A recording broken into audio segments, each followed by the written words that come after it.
Olá, concurseiro, olá, concurseira, seja muito bem-vindo. Professor Márcio França com a Geografia do Brasil. Eu quero te contar uma história bem interessante sobre a formação do território brasileiro. Acompanhe na sua tela. Como é que o território brasileiro ele se formou? Na verdade, fala-se muito em descoberta do Brasil, mas é um fato que a gente vai precisar analisar com muita parcimônia, ou seja, com muita cautela, lembrando e pensando nas principais características da formação do território brasileiro. Então, eu quero começar te mostrando esse mapa que nos traz o Tratado de Tordesilhas em 1494. Então, o que foi o Tratado de Tordesilhas? Foi um acordo entre Portugal e Espanha pelas terras que viriam a ser, então tem que tomar muito cuidado com isso, que viriam a ser as áreas ou a área pertencente, ou a área delimitando o território brasileiro. Então, o que é importante aqui?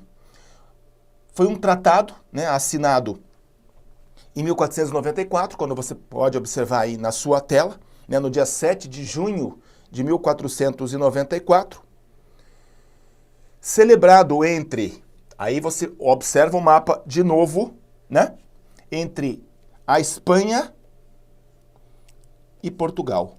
Então foi um tratado entre os dois países para a divisão não só do Brasil, toma muito cuidado com isso, não só a divisão do Brasil, ou que viria a ser o Brasil, mas do mundo praticamente inteiro. Como é que ficou definido esse tratado? Era uma linha demarcatória, como você pode observar no mapa, a linha de Tordesilhas. Muitos falam em meridiano. Sabe o meridiano de Greenwich? Que é uma linha que divide o planeta em hemisférios leste e oeste?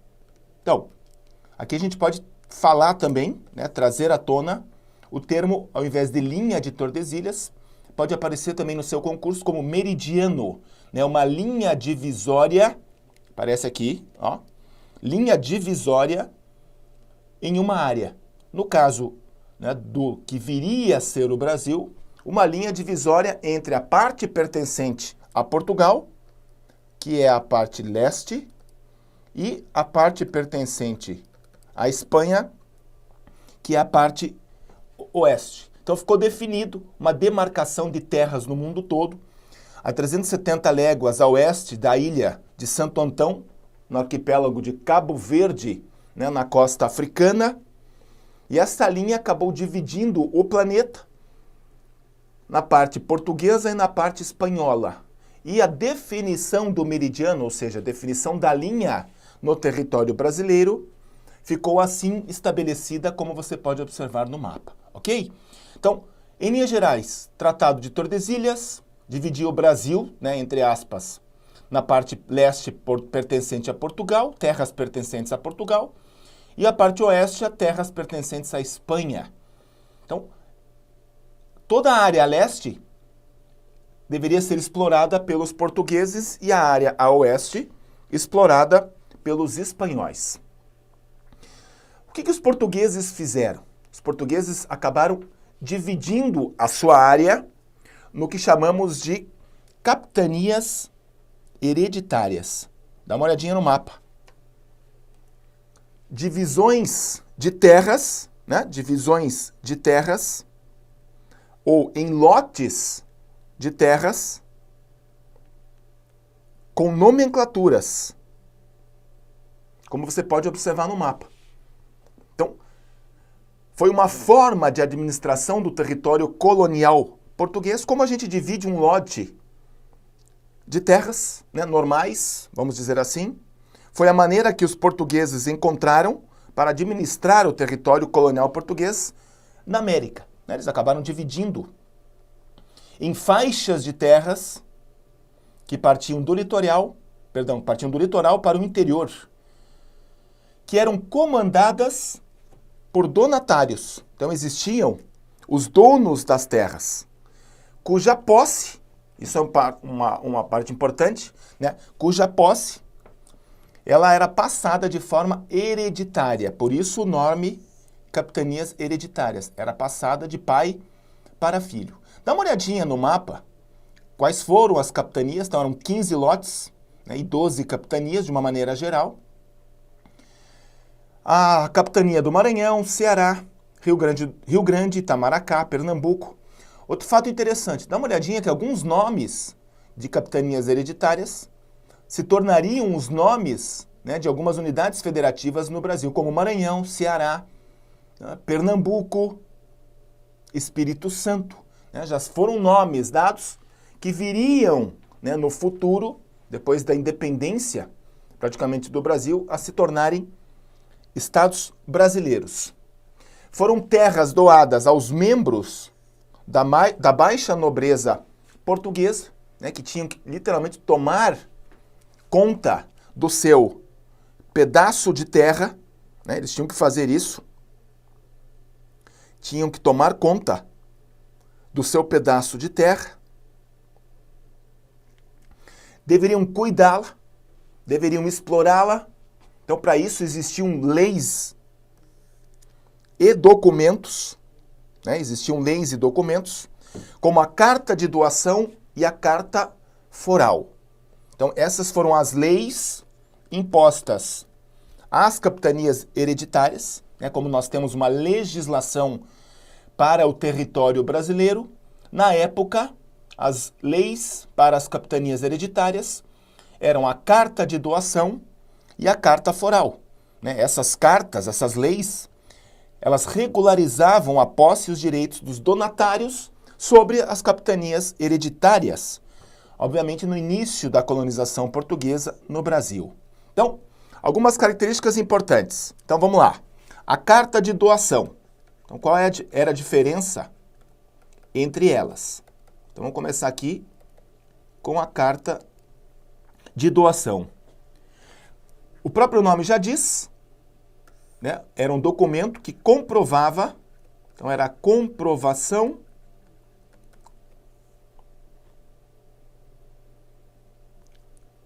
da capitania, né?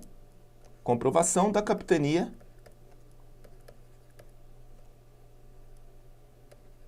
hereditária. Então era o documento que comprovava a doação da capitania hereditária. Para quem? Obviamente para um donatário, né, que seria o dono, teoricamente, das terras, né, ou donatário da capitania. Ok?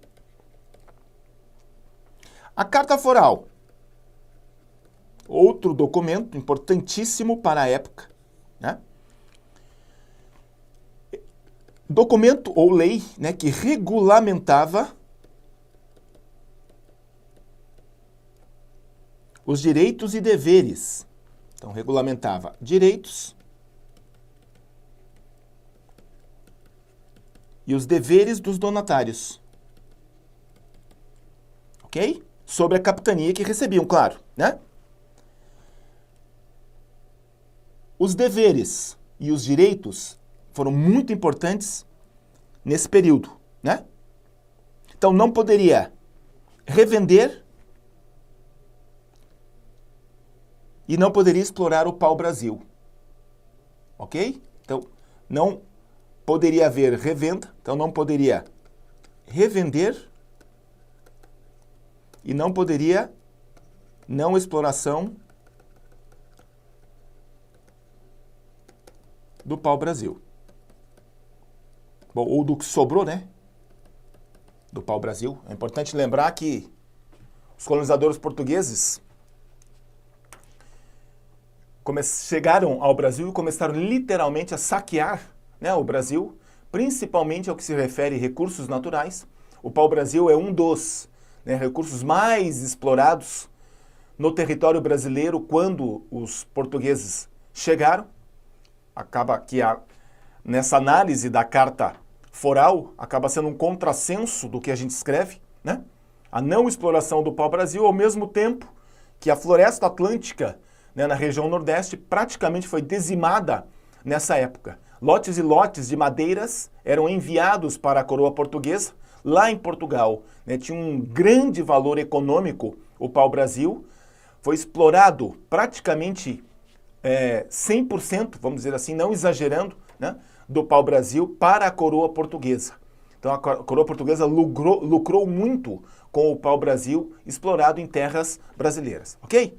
Vamos voltar ao nosso conteúdo, acompanhe comigo.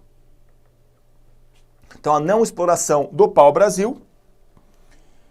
Caso fosse encontrado metal precioso, né, a gente não pode falar caso fosse encontrado ouro, não. Caso fosse encontrado metal precioso, né, algo que tivesse valor econômico, a maior parte ficaria com a coroa portuguesa, ok? Então, se fosse encontrado metal precioso, a maior parte ficaria com a coroa portuguesa. Os direitos dos donatários, o que eles tinham que fazer? Administrar, né? Então, a administração da capitania hereditária, cuidar da justiça, dentro dela, obviamente, né? E de doar as sesmarias. Sesmarias eram lotes de terras, né? Eram os lotes de terras. Então, as capitanias hereditárias elas foram loteadas, né, com o tempo para a doação como processo hereditário. Necessariamente tinham que povoar a capitania hereditária, tinham que fundar vilas, então muitos municípios, né, muitas cidades acabaram surgindo logo após o processo de ocupação do território brasileiro.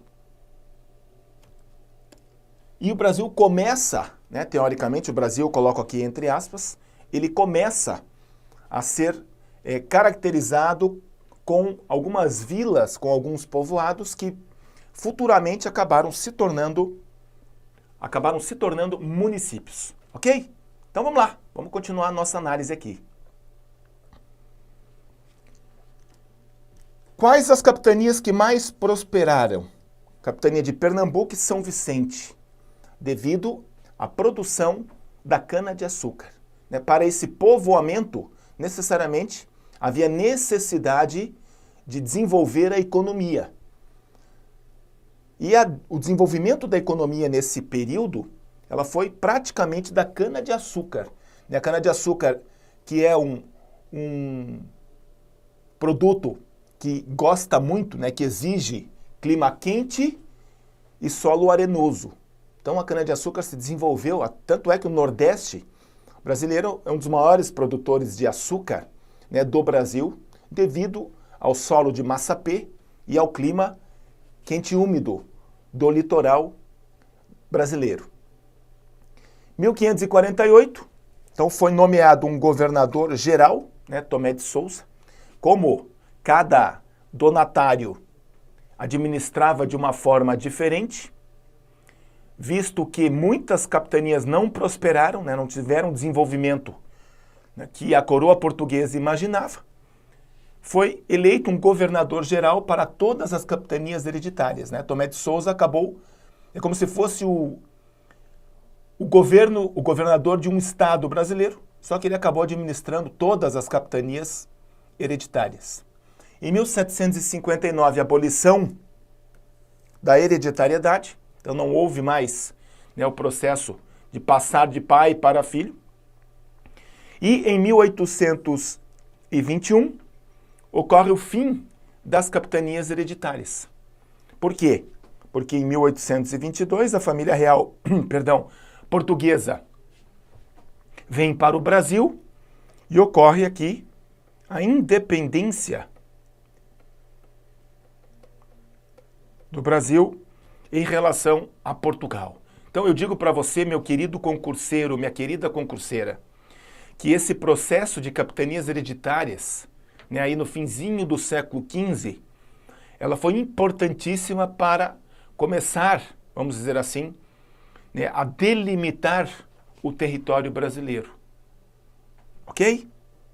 Essa imagem aqui nos mostra, em 1500, os colonizadores portugueses chegando ao Brasil, e aí eu coloco a descoberta do Brasil entre aspas. Como é que uma área pode ser descoberta se ela já estava povoada pelos indígenas? Então, uma das grandes contradições analisadas, né, no tal descobrimento do Brasil é o fato de os colonizadores, né, dos portugueses chegarem às terras que viriam a ser o Brasil, né, e já encontrarem pessoas, nesse caso os indígenas, habitando essas terras. Não houve, né, um relacionamento pacífico entre indígenas e portugueses.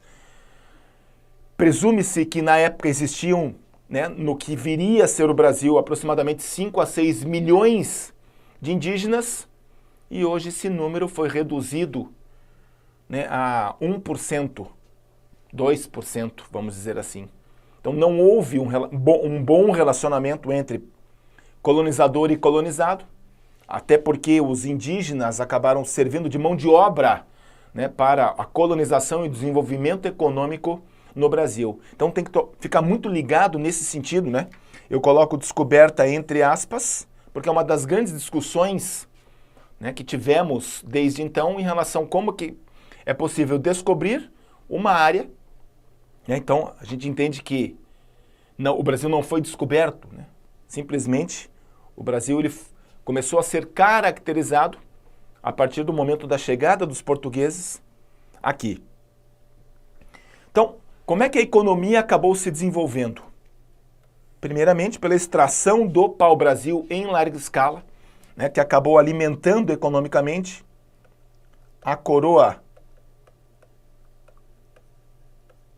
portuguesa. Então, foi um fato importantíssimo, né? A colonização do espaço brasileiro, tá aqui, ó, foi iniciado com a implantação e o desenvolvimento da cultura da cana-de-açúcar. Porque prosperou bem, lembra comigo aqui. Então, clima quente e úmido. E o solo de massapê. Os colonizadores acabaram observando que a cana-de-açúcar começou a se desenvolver num ritmo muito grande, acabaram fazendo com que a cana-de-açúcar fosse plantada em praticamente quase todas as capitanias hereditárias, mas não se desenvolveu a contento em algumas, mas ela foi muito importante para a economia da coroa portuguesa. A costa oriental brasileira apresentava condições edafo é solo, ok? Então, solo e clima, tá lá, né? Edafoclimáticas bastante suscetíveis à cultura de cana-de-açúcar. Quem é que trabalhava na cultura de cana-de-açúcar? Os indígenas e os escravos, né? Os escravos que eram trazidos para o Brasil, né, para o que viria a se tornar o Brasil, em larga escala. Os escravos trabalhavam muito melhor do que os indígenas. Literalmente, os escravos eram a força de trabalho da época. Muitos indígenas foram sacrificados por conta de fazerem corpo mole, ou seja, de não quererem trabalhar, né, não quererem prestar serviços para os colonizadores portugueses. Uma cana-de-açúcar que era desenvolvida em forma de plantation. Veja o tamanho das áreas, né?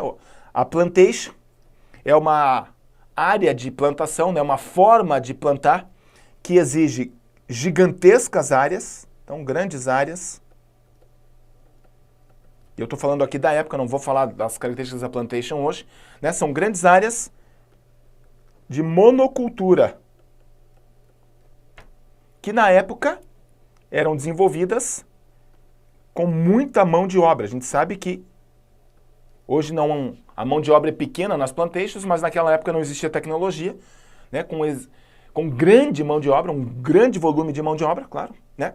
100% mão de obra, que visava para a coroa portuguesa a exportação para Portugal. Ok?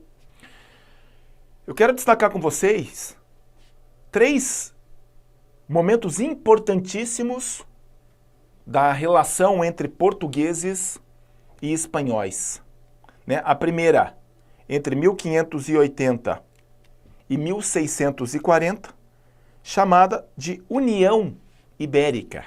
Então, o que foi a União Ibérica e o quão importante ela foi para o processo de formação do território brasileiro ao longo do tempo? Então, vamos colocar aqui a União Ibérica. Então, as características da União Ibérica e o quanto ela foi importante para o processo de formação, ou delimitação, a gente pode dizer assim, do território brasileiro. Então, a palavra que caracteriza a União Ibérica, o próprio nome já diz, é unificação. Ok? A unificação entre as coroas. Unificação das coroas. Que coroas? Portuguesa e espanhola. Lembra do meridiano de Tordesilhas? Então, que delimitava a área no Brasil, né, vamos dizer assim, entre portugueses e espanhóis, ela foi revista devido à União Ibérica. O trono português estava em crise, né? Uma crise de sucessão que acabou findando, né, com a dinastia de Avis e coroou o rei Felipe II como rei tanto de Portugal quanto da Espanha. Ok? Então, Felipe, né? Aqui é Felipe. Felipe II, né? Acabou se tornando rei de Portugal e da Espanha.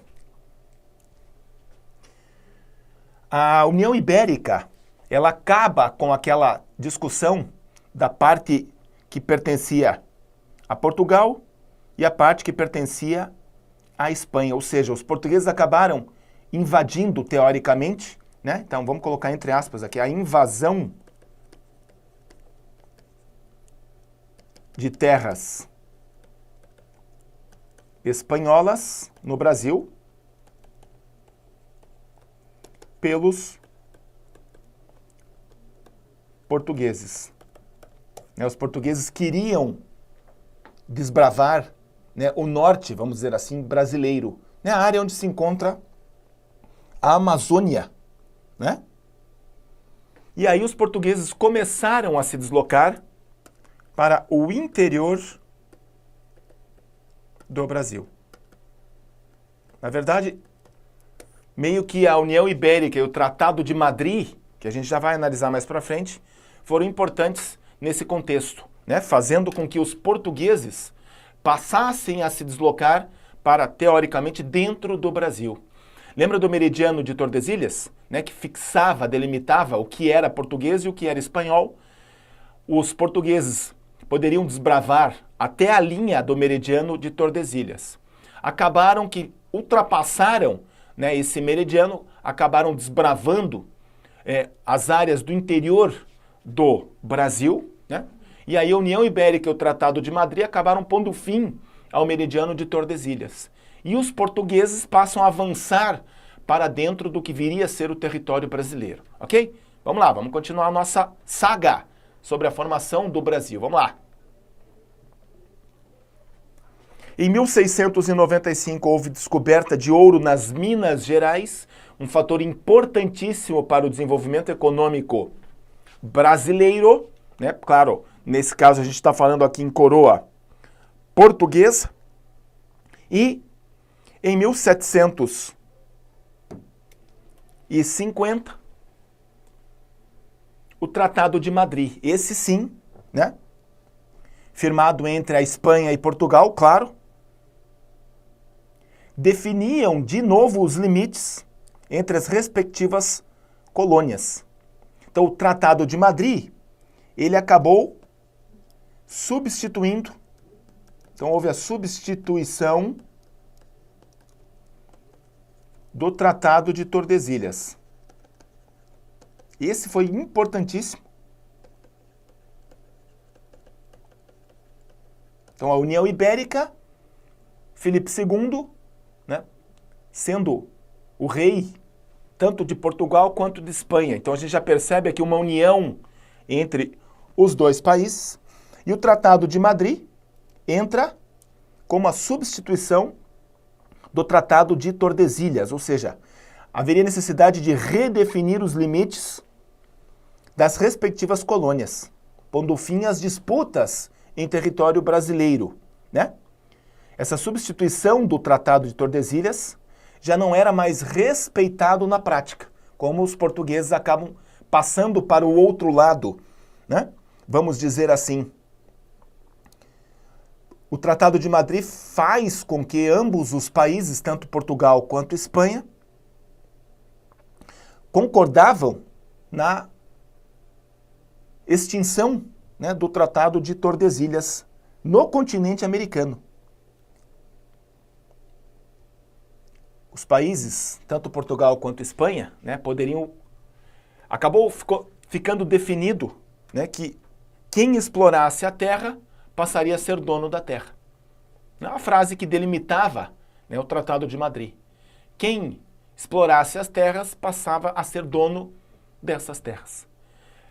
Um processo que acabou prosperando em relação ao desenvolvimento econômico do Brasil. A gente pode observar, acompanhe comigo, né? Que essa marcha do povoamento, né, antes do Tratado de Madrid, acabou caracterizando o litoral brasileiro. Então esse mapa eu coloco para você, né, para você observar a formação de algumas áreas, de alguns municípios no Brasil, né? Lembrando que Salvador foi a primeira capital brasileira. Isso também é um fato importante, né? Salvador foi a primeira capital brasileira. Rio de Janeiro, a segunda. Então, Salvador, a primeira capital. Rio de Janeiro, a segunda capital. E Brasília, desde 1960, a terceira capital brasileira. Então, o Brasil já teve 3 capitais. Esse mapa nos mostra, né, as áreas, provavelmente sob a influência das cidades e vilas, e em marrom escuro, áreas conhecidas e povoadas de maneira mais ou menos estável. Então aqui está a lista, né, de alguns municípios, né, algumas áreas que viriam a se tornar municípios mais tarde. O avanço de entradas e bandeiras, né, para a exploração do território brasileiro com o meridiano de Tordesilhas, né, o quanto houve, né, deslocamento de entradas e bandeiras no território, pelo lado espanhol e pelo lado lusitano, né, fazendo com que o Brasil passasse a ter uma delimitação mais intensa em relação ao seu contorno atual. O importante é isso, né, concurseiro e concurseira. O importante é isso, é nós captarmos, nós pensarmos ao longo de todo esse processo quais foram os momentos mais importantes. E são os momentos que eu trouxe aqui para você. São esses momentos que a gente tem que ficar ligado, né? Você percebeu, né, a formação do território brasileiro, a delimitação da área que viria a ser o Brasil, já é mais ou menos delimitada. É importante que você observe nos nossos encontros, lá no primeiro encontro nosso, né, sobre a formação das unidades federativas brasileiras. Dá uma olhadinha nesse encontro, dá uma olhadinha nessa aula. Como é que as unidades federativas foram sendo delimitadas com o passar do tempo. E aí você faz um retrospecto do que existiu antes disso. Isso é importante, né? Em que momentos da história do Brasil? Então, o momento das capitanias hereditárias, né, do meridiano de Tordesilhas, 1490, esses momentos vão ser muito importantes para você. A União Ibérica, o Tratado de Madrid, o meridiano de Tordesilhas dividindo, teoricamente, o Brasil, a descoberta do Brasil, até nós chegarmos a 1822, com a independência do Brasil. A família real portuguesa vem para o Brasil, literalmente fugida de Portugal, e em 1822, 7 de setembro de 1822, o Brasil se torna independente de Portugal. O que ficou, né, para trás é muito importante na análise da delimitação do território brasileiro, ou seja, no tema desse nosso encontro, da formação do território brasileiro. Ok? Então, faça suas leituras, elas serão importantes para o seu concurso. Beleza? Espero que você tenha curtido assim como eu. Um grande abraço e até a próxima. Tchau!